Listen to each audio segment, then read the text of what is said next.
দলের নেতৃবৃন্দ এবং আমার সামনে উপবিষ্ট ঢাকা মহানগর উত্তর ছাত্র দলের ৯৮ নং ওয়ার্ডের নেতৃবৃন্দ এবং আমার মা বোনেরা সহ মূল দলের যারা এখানে উপস্থিত আছেন সবাইকে আমি আমার সালাম জানাচ্ছি। আসসালামু আলাইকুম।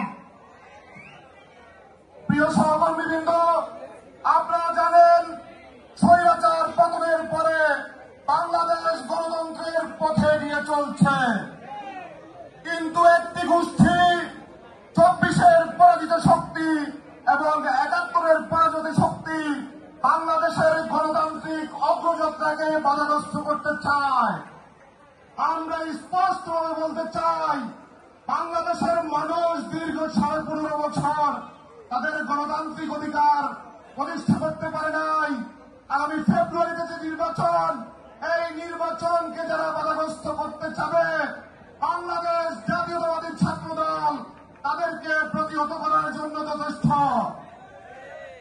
প্রিয় সহকর্মী বন্ধু, ২৪-এর গণ-অভ্যুত্থানে ছাত্র নেতাদেরকে আমরা দেখছি তাদের এপিএসরা ১৫০ কোটি টাকার মালিক, ১০০ কোটি টাকার মালিক।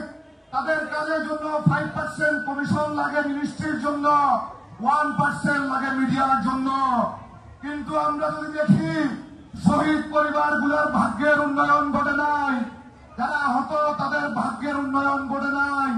একটি নির্দিষ্ট শ্রেণীগোষ্ঠী বাংলাদেশকে অতীতের ন্যায় লুটপাট করতে ব্যস্ত।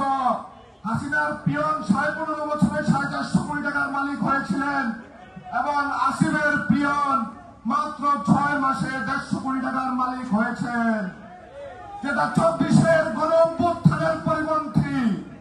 আমরা একটা কথা স্পষ্টভাবে বলতে চাই, এই বাংলাদেশের স্বাধীনতা সার্বভৌমত্ব জিয়া পরিবারের হাতেই একমাত্র নিরাপদ। ৭১-এ শেখ মুজিব যখন পাকিস্তানি হানাদার বাহিনীর কাছে আত্মসমর্পণ করে পাকিস্তান পালিয়ে গিয়েছিলেন, শহীদ রাষ্ট্রপতি জিয়াউর রহমান নিজের প্রাণের মায়া বিসর্জন দিয়ে ঘোষণা দিয়েছিলেন উই রিভল্ট। এবং ৯০-তে আমরা দেখছি দেশনেত্রী বেগম খালেদা জিয়ার নেতৃত্বে হোসাইন মোহাম্মদ এরশাদের পতন ঘটেছিল। এবং ২৪-এর এই গণ-অভ্যুত্থানে আমরা দেখেছি বিএনপির ভারপ্রাপ্ত চেয়ারম্যান জনাব তারেক রহমানের নেতৃত্বে ১৫.৫ বছরের ফ্যাসিবাদী ব্যবস্থার বিলোপ ঘটেছিল। সংগ্রামী নেতৃবৃন্দ, আমি আমার বক্তব্য দীর্ঘায়িত করব না।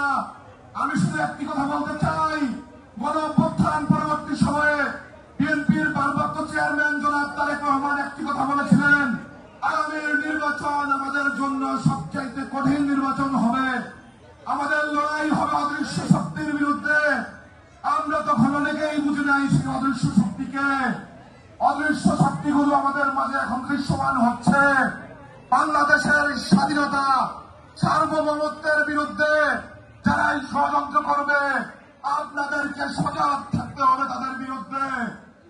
প্রিয় সহকর্মীবৃন্দ, আপনারা জানেন রাষ্ট্রে বাংলাদেশ জাতীয়তাবাদী ছাত্র দল তাদের প্যানেল ঘোষণা করেছে। আমরা যদি বাংলাদেশ জাতীয়তাবাদী ছাত্র দলের প্যানেল দেখি, বিপদে আমাদের আবির ইলেকশন করতেছে। জুলাইয়ের গণ-অভ্যুত্থানে আবির সামনের সারির নেতৃত্ব ছিলেন এবং আমাদের জিএস প্রার্থী হামিম ১৮-র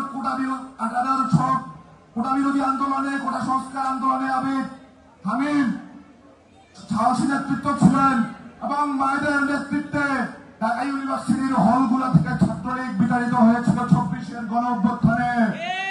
সংগ্রামী নেতৃবৃন্দ, এর বিপরীতে যদি আমরা দেখি, ছাত্র শিবির তাদের প্যানেল ঘোষণা করেছে।